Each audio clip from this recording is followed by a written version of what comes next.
Thank you very much for the Data Mesh Learning community for hosting us on this panel. Today's discussion, as Paul mentioned, is going to be about data governance, or more specifically, data governance for data mesh. So let me kind of set the stage for today's discussion. As you probably know, data mesh is being implemented in enterprises globally. But as your data mesh grows, and by the way, that's a great place to be, the governance of your enterprise data mesh and the data that's in it becomes a crucial consideration. So what are we as practitioners supposed to do about that? Well, one option is we can look at traditional data governance practices.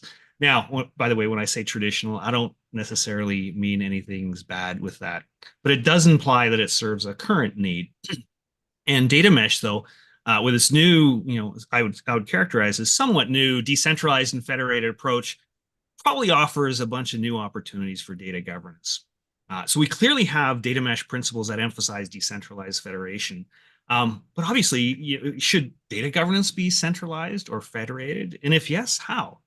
These are all things that we're going to talk about today. So our hope, this group here, Charlotte, JGP, and myself, hope that you as a data practitioner gain some insights that'll help you implement your organization's data mesh. Now, as Paul mentioned, we have two wonderful guests today, Charlotte Ledoux and Jean-Georges Perrin. I'm going to ask each of you to introduce yourself. So Charlotte, tell us what you do for a living. Yes. Hi, everyone. Happy to be here again. So I'm Charlotte. I'm right now a freelance working on data governance topics. And especially right now, I'm working for Pernod Ricard as data governance manager in Paris. That's it. Well, Charlotte, you wrote an ebook just recently. Tell us about that. I think the audience will probably Yeah. benefit. Yeah, I had a lot of questions about data governance and especially where to start because when you just got the job or just starting this topic,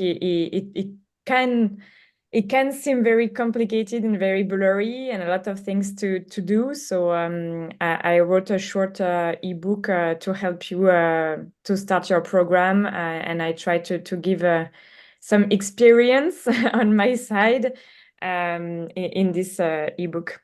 So. Perfect. Now, a man that does not need any introduction, Jean-Georges Perrin. I'm still, sir, going to ask you for an introduction. So tell us what you do for a living and what's keeping you busy these days, Oh JG. gosh, I don't even know what I'm doing for a living these days. But what keeping me busy is I'm going to announce that very soon, so I can actually give a little bit of a premiere here. I'm the chief innovation officer at a startup company called Aida. So that's the coolest job in the world, right? Because you get to play with a lot of innovation and define future standards and things like that, which tie a little bit to what I'm doing on the side, which is I'm the chair of the technical steering committee of a Linux Foundation project called BTOL. And BTOL is about creating standards for modern data engineering, like data contracts or data products or whatever. So, of course, this ties a lot, of course, with data governance, because it's all we're living into this interconnected world, and that's why I was super happy that you invited me on this panel as well to discuss this thing. And I'm writing a book with you, if you forgot, called Implementing Data Mesh. I'm the slow writer of the group. Okay, so if we miss the date for the shelf publication, it's on me. But my chapters have more fun. So. Fair enough, JGP. Just real quickly, as for me, my name is Eric Broda. I run a small boutique consulting company in Toronto, Canada. We focus on data mesh and generative AI. We really focus on financial services and payments firms, although we've done work in retail and a variety of others. Our mission really is quite simple. We want to accelerate a firm's data mesh and generative AI journey. I've worked with international nonprofits also in the climate space, where I'm leading a team to build their climate data catalog and a global geospatial data mesh. It's a lot of words for trying to keep track of a lot of climate data. And as JGP mentioned, I'm having a wonderful time writing a book with my buddy. It's coming out in I think September, if the stars align, I suppose, and ready on the shelf in time for that very important Christmas buying period. So anyway, without any further ado, on an administrative note, each of the panel members here are talking on their own behalf and not for their employers or clients. So we get to hear the unvarnished truth. That's a wonderful thing. Now, for the audience, we encourage you to submit questions on the stream and on chat, and we will try and address them at opportune times in the discussion. So let's get started. And we're going to start with the most obvious question, and I'll probably start with Charlotte on this one.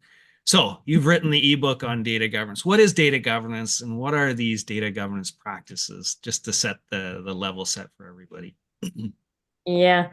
So I like to start with an analogy, because otherwise it's just people are like data governance. They look at you and they don't really know what this means, and it seems complicated. So let's start with an analogy for everyone. So for me, data governance is like, so basically it's like you have a house and it's quite messy. You need to renovate your house, either to sell it or to live inside this house.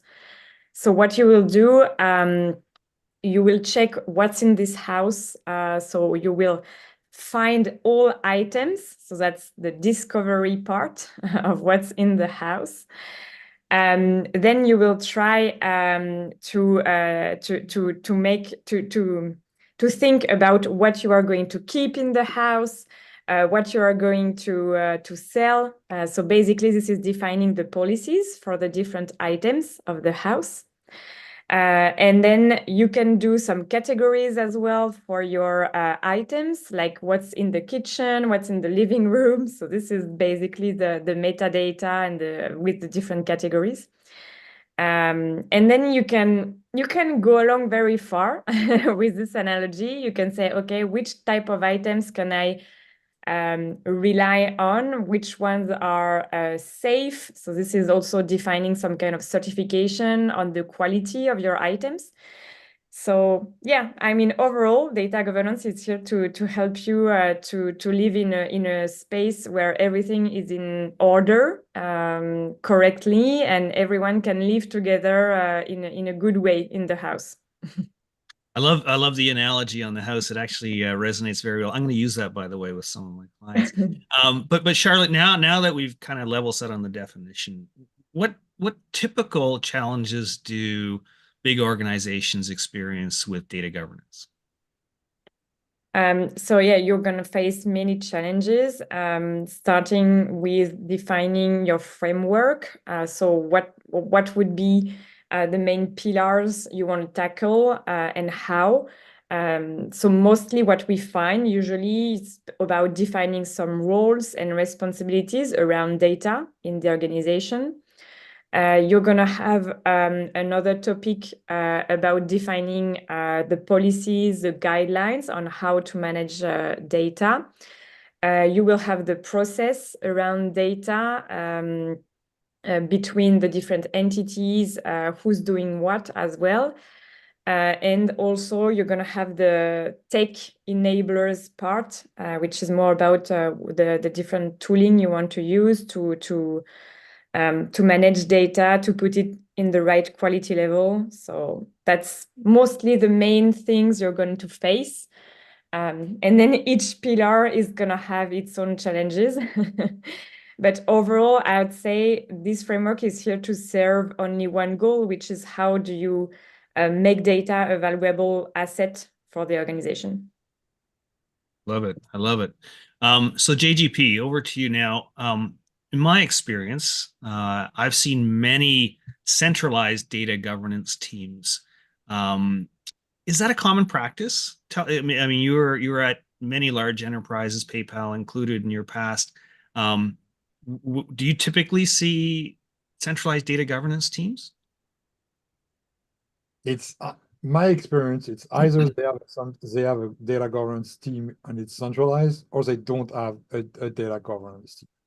So that's really what I've seen. Okay, so I think it's by definition, it's this enterprise block, okay, at the enterprise level of the company. So it's kind of a shared resources, and your data steward are there, your data curator might be associated to that, and all the leadership of the are at this level. So it it's mostly what I've seen. Yes.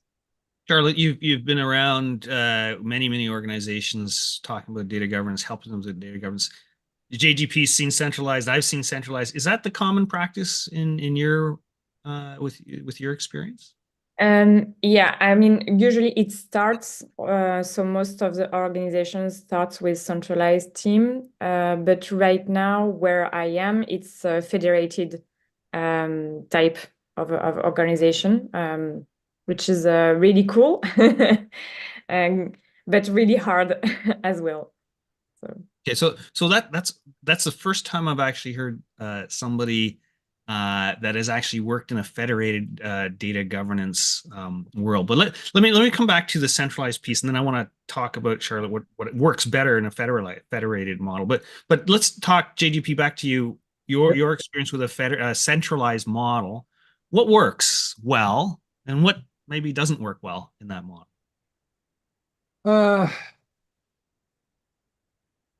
It really depends on the company. Okay, so what I've seen not working well is a tool first approach.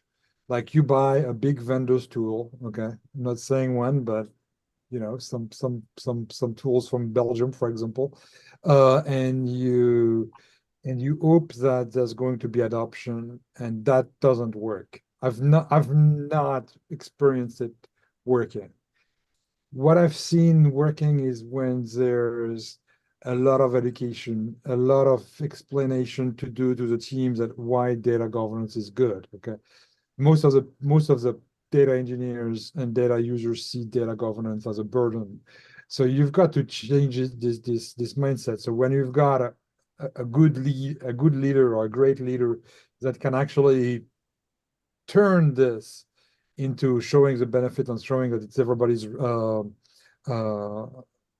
responsibility, then in this situation, you may have a win. I don't think it's sufficient, but you may have a win. So Charlotte, now when you think about your federated model, like I said, you're one of the few folks that I've heard actually in a federated data governance model. Why did they go? Why did they end up in that place? I presume they are centralized at some point, but why did they end up in that federated place? And is it working well? And what are things maybe in that situation that are not working? Yeah, so it's also because it's for this example, it's a big company. So you have some subsidiaries in many countries. It's an international company.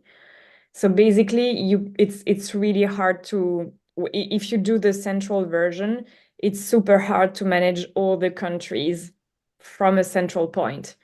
Because you're going to face some cultural differences, some market specificities that are very local. It's basically impossible to manage everything centrally, unless you're a superhero, which I'm not. So what they did is we at the central team are here to define some guidelines, some framework that should be common to all countries. But then what we are here for is also to onboard and to upskill people who are then working locally in the different markets. So I spend a lot of time hiring some profiles for the different markets, onboarding them, upskilling them, so they can deploy the framework that we built centrally, so they can then deploy it locally in each market. Okay, perfect. So hearing what both of you have said, I'm going to try and dramatically simplify this, but there's probably two major capabilities, probably more, but I'll break it down into two major capabilities for data governance. And one is policy definition, and then policy enforcement. So what I like to call policy and policing. Who does the policy work, and who does the policing work? So JGP, let's start with your centralized model. Who does the policy and who does the policing? Both are done. What I've seen is that both are done by the central team. Okay, so there's no, yeah, it's very that's why I believe a lot in the federated model. Okay, so I've never seen in practice. That's where Charlotte has definitely a lead over us there. But I think that the policy should really be designed, and that's actually I've seen that, but it was not, to be honest, it was not a completely a federated model where everybody shares a responsibility, but where when the data steward and the data governance team is actually having a really serious discussion with the team, as Charlotte was saying. Okay, I've seen some. You've got one of the driver for data governance is regulations.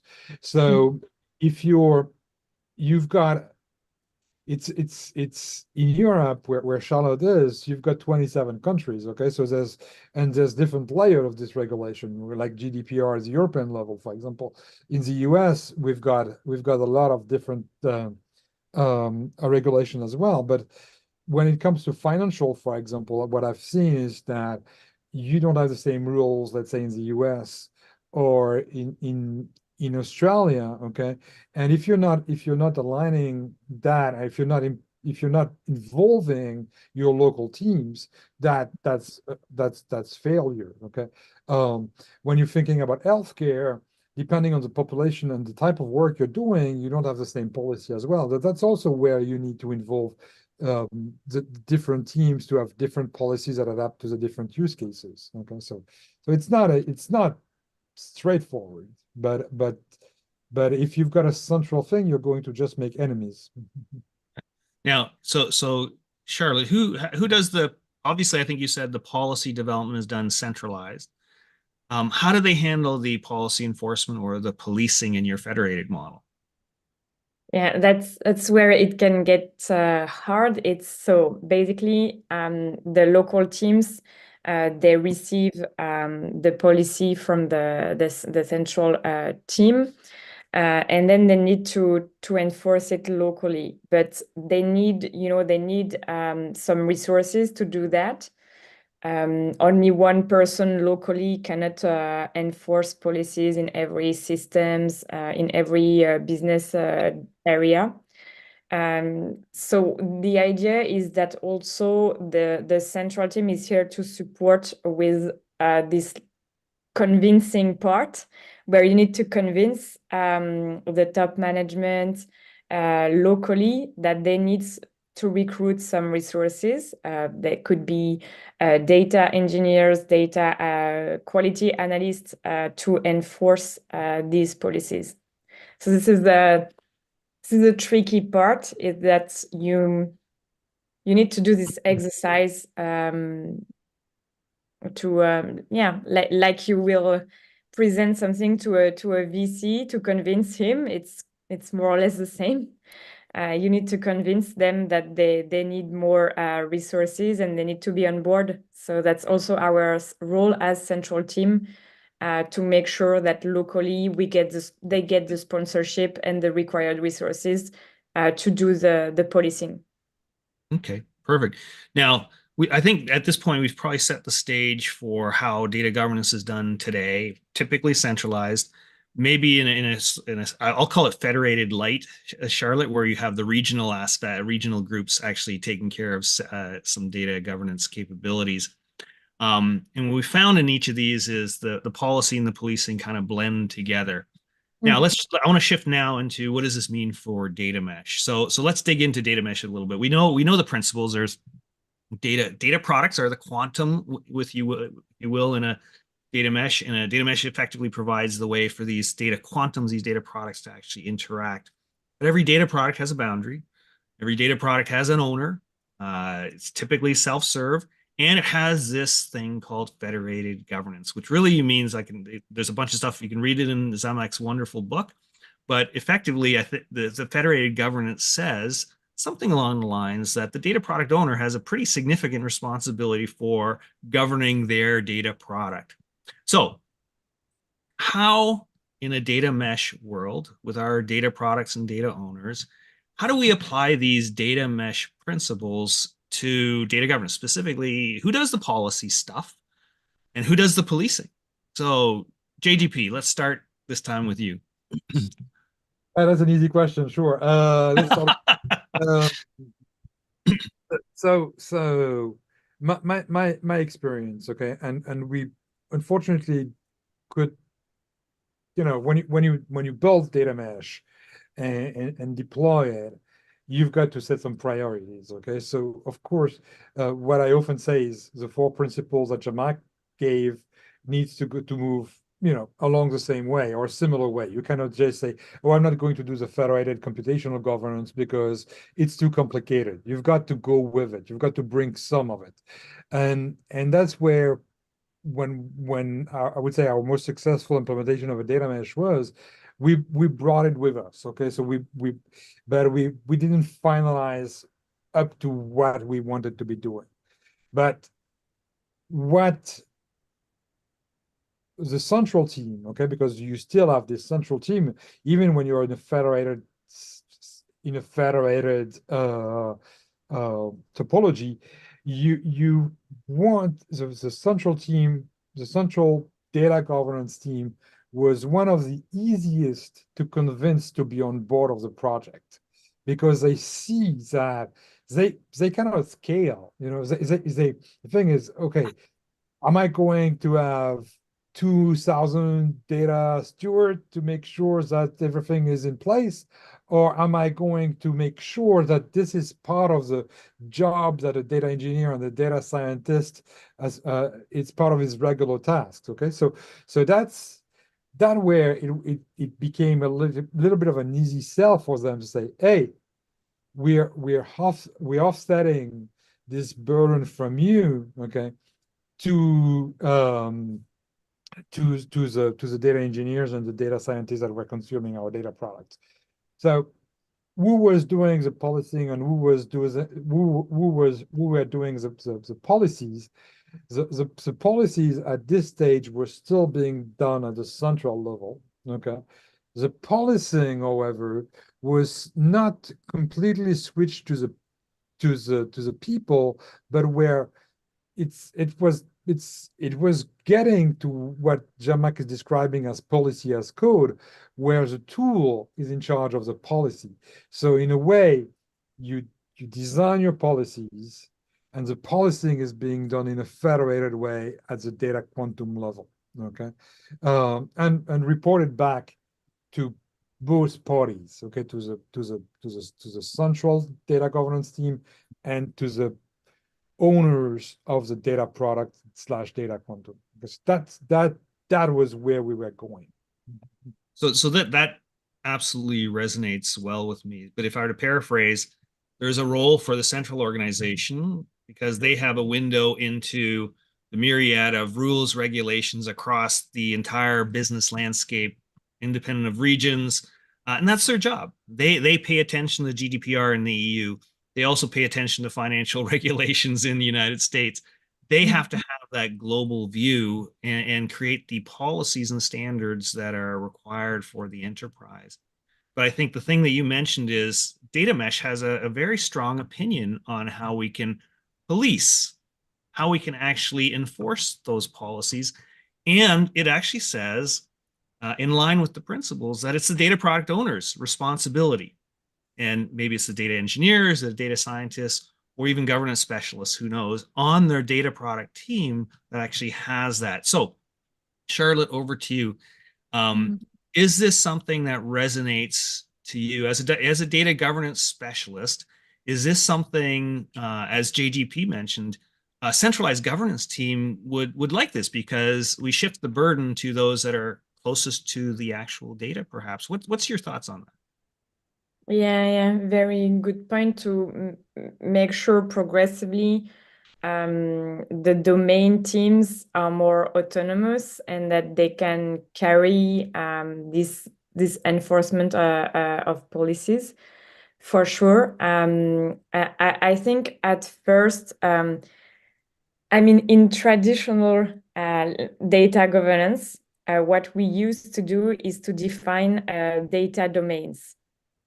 So basically, we had data domains, like we had product domain, customer domain, this kind of thing that were defined to manage all the product data of the company, all the customer data. It sounds like, I mean, these domains, they are most of the time focusing on master data. But I think these domains are super useful because they need after to serve the different use cases, which are basically the data products. So it's interesting to have been able to define this kind of domains as well as the data product domains. I don't know if I'm very clear here, but it's important because in the data domains, you can have indeed some very specific roles, like data manager, who can make sure that really close to the source of the data, we enforce the right checks, the right policies. While when you are on the data product domain and on the data product owner, you're a bit further in the life cycle of the use case. And of course, he's going to have as well a role, and he must be aware and like upskilled as well on the goals and on what he needs to check regarding data governance. But I think the roles needs to be different between the data domains that are close to the sources versus the data product domain. So I want to ask a follow-on question, but I'm going to give you I'm going to set the stage here. Now, I may be a little bit of a data governance heretic at this, so my apologies up front. But when I see the data governance organization structure, I see words like data steward, data manager, and then when I see a great word in there, the data owner, but it's typically somebody in the business perhaps and doesn't have an understanding of the technology landscape. What ends up happening is I find that, first off, from the outside looking in, although I do know a fair amount about data governance, but just as an outside observer, it sounds complicated. And as an outside observer, but sometimes even an inside the four walls practitioner working with the data governance, it's hard to figure out where the buck stops, who actually gets to make the decisions. Now, here's the question. In data mesh, and in particular with data products in a data mesh, if I were to give a trite phrase, the data owner is the king or queen. They make the decisions. The buck stops there. They own their domain, and ownership means everything from the roadmap, the strategy, the evolution, the funding, what it does and what it doesn't, the scope, the boundary. The data owner reigns supreme.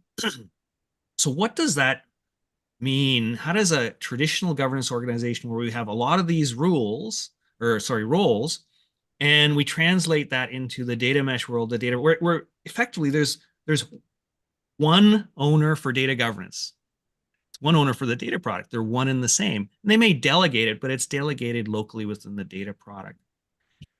How does that resonate to you? It strikes me that data mesh is onto something. Those principles have let us get to the point where we actually recognize the importance and supremacy, if you will, of that data product owner, including governance. Thoughts? Yeah. I think I should take this one. Okay, go for it, JGP. You've invited. So I'm French and American. Okay, so I think I can actually speak about that in a very perfect similarities as well. So first, you invited two French people to your panel. We have a long tradition of not getting along very well with queens and kings. Okay? So the thing is, it's probably not the analogy you want to bring here. But the second thing is that that's why the American part of me says, look at how the US is. Okay, well, okay, let's not look at the politics, okay, but let's look at because I don't want to go to politics, but the thing is, let's look at the structure of the United States. it's the United States of America. Okay, so at the bottom level, in a way, or at a level, you've got the states. Okay, and the state is focusing on its priorities and its policies are really focused on the need of the state itself. Okay, on the citizens of the states or the Commonwealth in some situation in the U.S. Where the federal level is looking at the entire country, okay, and looking at that, saying, okay, we keep border protection, we keep army, we keep things like that. Okay, so when you, and I think that's where you can see where the value is when you're thinking in a federated way. Okay, it doesn't mean that one is the slave of the other. Is they work together, right? So the thing is, the state is defining, okay, like in looking at Florida, for example, one of the priorities is that the water's rising, Miami's sinking, and we see some catastrophes. Okay, so they have different needs than in Louisiana, where they're being hit by, and you know the climate thing pretty well, Eric. So they've been hit by hurricane after hurricane after hurricane. Where I am in upstate New York, where yeah, we can have bad weather. So for example, we had electricity cut a few times this winter because we had storms, but it's not the same need. So the emphasis of the state when it comes to, let's say, climate change is going to be different, right? So same domain, but different ways of tackling and different priorities. And I think this is a very strong thing, because if you had a guy in DC, for example, saying, okay, well, I want to allocate some money to climate change, but and I'm going to do it from DC. I don't know what's the consequence in California. I don't know what's the consequence in Florida. I don't know the consequence in upstate New York. Okay, so you've got to work in this federated way to gather the information to make more educated decision. Okay, a concrete example, and Austin was asking a question about a policy. Okay, an example of policy, data retention. Okay, in the US, I think financial data have a retention period of 7 years. It's 10 years in Australia. Okay, so if you've got same example, if you've got a data governance person in the US in charge, will say, oh, okay, it's going to be 7 years worldwide. Okay, and then you get into problems when you go local, because you're not following the local thing. And that's going back to the examples that Charlotte was saying about, you know, the local regulation. Okay, but it could be also by business. But so anyway. No, the analogy is excellent. So the US, let's just use the USA as the example. But I think it applies just as well to each and every country that we all live in. But what you have is a federated group, the government, the USA in this case, that manages and defines policies for global concerns or national concerns. And then the states have policies for local concerns within their boundaries, but they also have to implement the national concerns, whether it's climate-oriented, tax policy, whatever the pollution policy, whatever the case may be, which actually is a fantastic analogy for, I think, how data mesh would probably view the world. So if I were to generalize completely, the enterprise, again, the analogy to the US, the enterprise has to define the policies that are applicable to everybody, privacy, standards, whatever the case may be. The data product, which is the equivalent of the states in JGP's analogy, they are responsible for implementing the global policies and also defining the policies that are unique and specific to their needs. So that to me resonates very well. Oh, sorry, JGP. Just as an analogy for me, where you're saying that the state is a data product, I don't fully agree on that part. The data product could be the same across the 50 states, but the policies that are being applied to the data product could make it different. For example, you've got a patient, okay, and you've got all the records for a patient in your data product, this is going to be the same data product in all the different states, okay?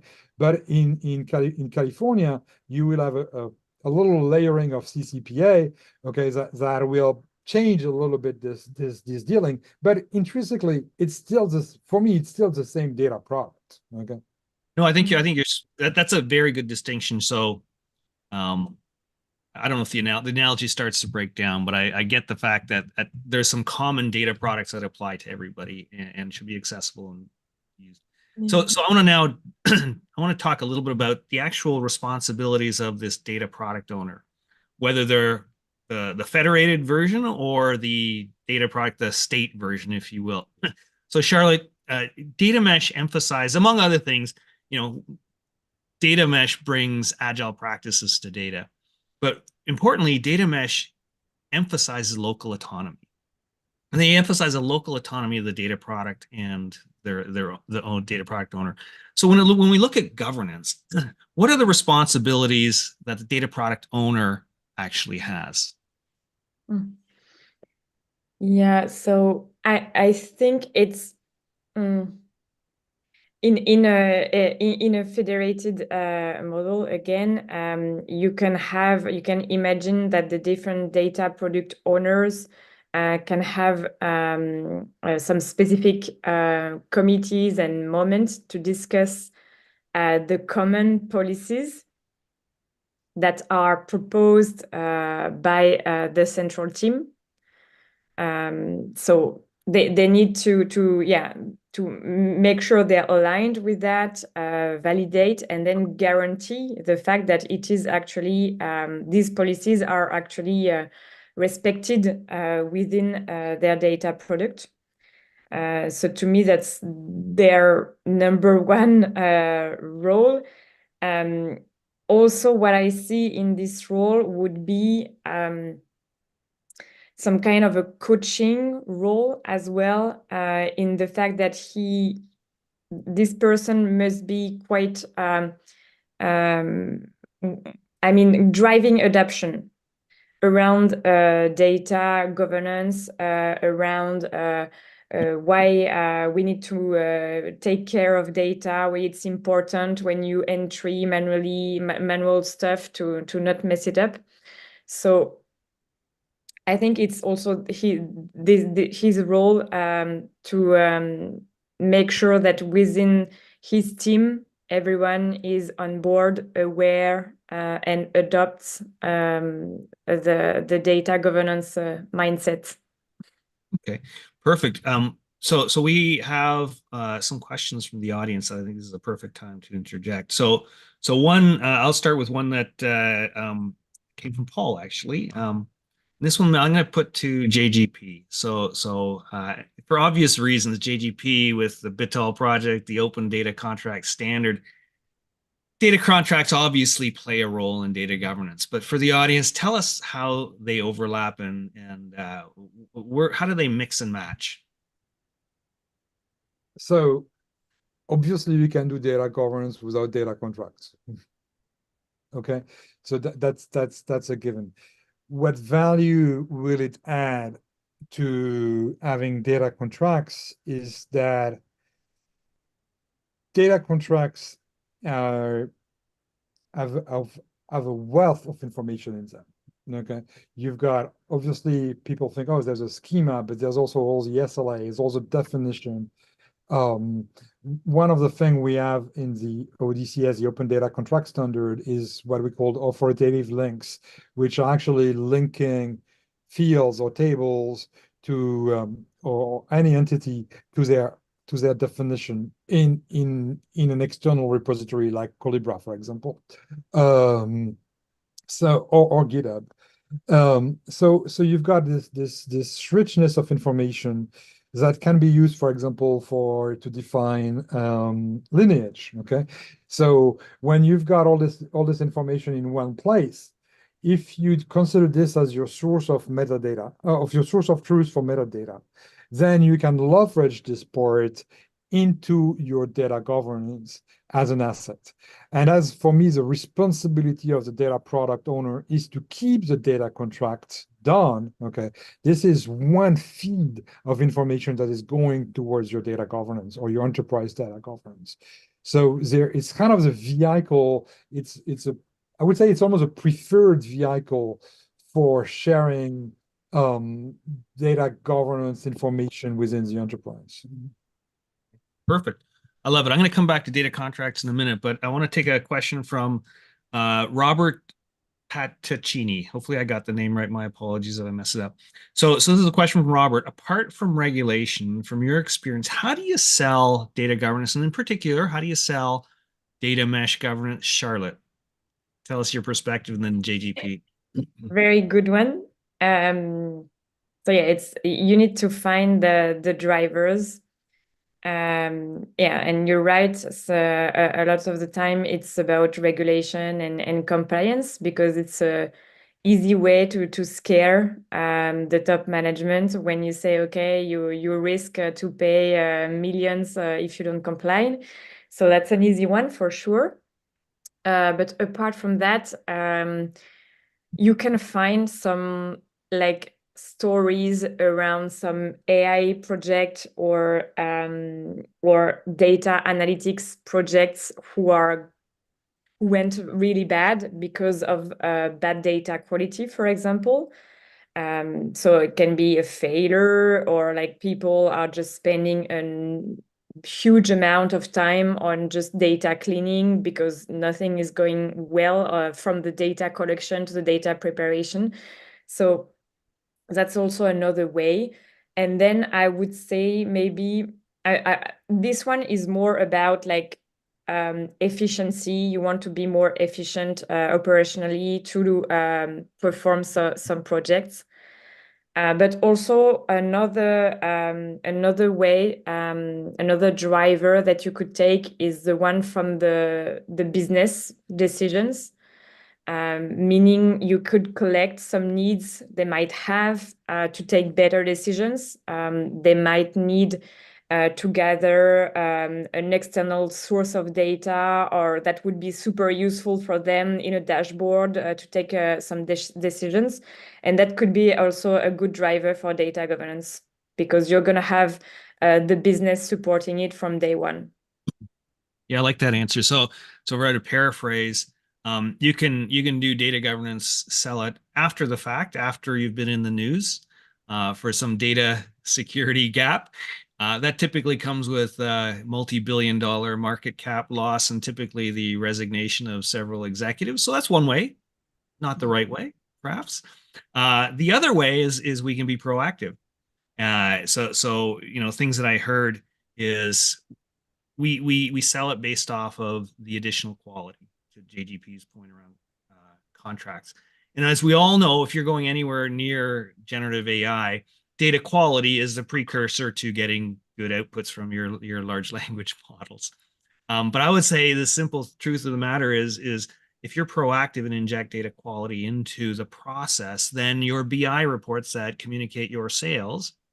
I can't remember. I think it was one of the big car driving apps that had a very big, they stated their earnings incorrectly. They were off by $500 million, I think it was, which caused quite an uptick in their market cap until they actually, the CEO came out and corrected themselves. So you can inject, there is ways to inject data quality into the process all the way through your BI capability, all the way through your reporting, etc. So I would suggest that with the data mesh approach, making it a part of the accountability for the data product owner, I would suggest that we could probably do it for significantly less cost. Charlotte, am I dreaming on that, or do you think there's even an opportunity with the data product alignment and data mesh to actually reduce the cost of data governance and increase its efficacy? Oh, you mean the data products and the data mesh approach? Yeah, by using it, by embedding this so-called steward, the managers, and the owner into an empowered owner with a clear boundary, et cetera, into the data product. My proposition is I think data governance can become much more effective and efficient. Am I dreaming? Yeah, it's it reminds me like I think it was a few days ago, last week, I did a post on LinkedIn saying that data governance teams will disappear. I It guess how that went over. But tell us yeah, what happened. Tell us what happened. there was kind of a huge debate in the comments. But it was interesting actually because what I was saying is if we do our job right, the different teams will be completely autonomous. There will be some committees where they could gather, make sure they're still aligned on the common policies and standards, and then it should work. um, no, but a lot of people were actually disagreeing and saying that we will still need a central team, some kind of a police or like or to perform some audits to make sure that everything is respected. So, but I mean, to me, at least when you think indeed about the federated model with the central team, it should decrease costs indeed because you don't need this huge central team to manage everything. You give the skills to the people within each team and each domain. So yeah, it should decrease the cost, but Perfect. Well, I haven't calculated it in my okay. No problem. my current customer. So Okay. I want to come back to, there's a question from Austin Kranz, and I want to focus on one particular aspect to it, but there's two questions, but the second one was many of these so-called processes should be automated. And then they require behavioral change. So that's the question I want to answer, but I want to answer from you. I'm going to set the stage though for an approach that I think actually resonates very well for me around this automation aspect. And I want to give you an example of a governance process that works extremely well.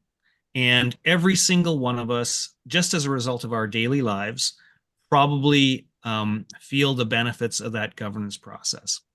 And it's very simple. In the US, it's called ANSI. It used to be the American Standards Organization. Now it's the American National Standards Institute, I think. But anyway, in Canada, we have the Canadian Standards Organization. In Europe, we have the European Community for Standardization. They do one thing, is they manage a process by which you get a product certified. So when you look at your toaster in Canada anyway, I don't know about the US and the EU, but there's a little thing that says CSA. And if it says CSA on it, means it's gone through rigorous product testing. And for a toaster anyway, you're guaranteed that it's not going to burn your house down when you're trying to do some toast. What they do is they turn governance into on its head, at least centralized governance on its head. And they actually adopt an approach that actually probably would work very well for data products. What they do is they for any given product, you request certification. There's a central group that says these are the relevant regulatory bodies, and here's the test criteria that you need to go through to require certification. But once you do, which is your entire obligation, and you prove that you're certified, you get to bear that brand, and immediately the consumers of that product, the toaster, have confidence that it's going to work. In other words, it engenders trust, and ANSI is a very lean organization. The EU organization is similarly lean, as is the Canadian Standards Organization. Extremely lean. There's no product stewards out there. Everything goes back to the product owner, the company that owns the product. So here's the question, and with respect to Austin's automation, if everything is within the scope and power of the data product owner, and we have data contracts, should we not be able to have an automated mechanism of checking the data against the data contracts and actually publishing our certification status of a data product? In other words, the policing goes away, and now we're doing certification. If you think about it, there is no police except when somebody violates the law. There's no police aspect to the EU organization, the ANSI organization, or the Canadian Standards Organization. It is a certification exercise. Start with JGP. Does that resonate with you? Can that be automated? And if so, would it make a difference? I think your vision is a good one. Where I think it would. So, for example, you're taking about CSA or UL for electric things here in the US. Okay, so it's a lot of these things are declaration based. Okay, there's a follows the statements and the requirement that this organization has addicted. But those are the minimum sets of requirements. Okay, like in a power extender, okay, you should not connect the two things, or the wire should be separated, or they should be grounded, or whatever. Okay, we as an industry have not set those minimum standards, right? So is it the future role of an enterprise data governance team to set these minimum policies in a way? Maybe. Is it something that governments are doing? Yes. Okay. When you look at GDPR, CCPA, HIPAA, and others, okay. So are we able, those organizations, what they do as well is they publish this thing into pretty boring English documents, okay? But are we going to be able to transform this HIPAA policies as code and just take them and incorporate them directly in your data product or part of your data contract? Okay, your data contract could reference these policies as code. This would be kind of ideal. This would be great, to be honest. Okay, but we're not there yet. No, absolutely. Charlotte, I know you have to run, so you can break, but any thoughts on what JGP mentioned or this idea before Yeah. I know you have to leave a little early. No, I agree with your point of view, and but I think within an organization, you could figure out a way to certify your data products. I recommend that you check out the MIDAS certification of Airbnb, which is a certification they have put in place regarding some standards on data quality, on data stewardship, on each of the products that are available in their data portal, which is the discovery tool of all data sets and data products. I think it's super interesting, and I guess it's the engineering team probably who did this certification process. And now it's people want to get their data sets certified, because when they do a research on the data portal, it gives a score and a level on the certification, and so you really want your product to be certified. So I thought that it's really interesting what they did. Awesome. Now, Charlotte, I know you have to leave, so wish you well. Yeah, JGP, I do want to. So here's I want to continue the vision a little bit. So I'm going to use the state federated USA analogy again. So if you have a policy that you wish to maintain within the state, maintain within the data product. In other words, you don't need to share your data product with anybody. You can make whatever rules and regulations you want. But if you want to share, so this is extending the discussion we just had a moment ago. If I wanted to actually share my data and make it reusable, okay, then and only then do I need to go through certification. In other words, if you don't want to share your data, go lightweight, go whatever way you want. But if you want to share your data, that's where the certification comes in. So best of both worlds. If you need to share data, there should be an explicit level of trust and confidence in that data. Thoughts before we close? Yeah, no, I think one thing we need to keep in mind as well is that we are in an iterative process. Okay, the whole idea of data mesh is to bring data product and product thinking to data engineering. Okay, I think that's one of the big factor, I think, or eventually the biggest factor. So when you're thinking about that, it's say, hey, I can start dirty. Okay, I just want to throw a few things together, and then I've got my data product. Okay, and then later, oh, I realize that, oh, this is actually using healthcare data that is leaving the country, that used to contain PII or PHI information. Okay, then the thing is, I can add those policies on top of it, and maybe at some point reach a certification that is either government-based or internal or enterprise government-based, okay, that could say, hey, I've got this thing. But I'm with you, Eric. So just the only thing I would add is think about this iterative process, okay? You can start dirty and you can have a version 1 that is, MVP of your data product. Then you've got your version 2, and your version 5 is a certified one, okay?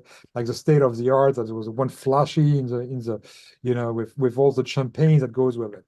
So but yeah, yeah, you've I think you're pretty visionary in a lot of ways, and I think this is a visionary version of it. Yeah, definitely. Perfect.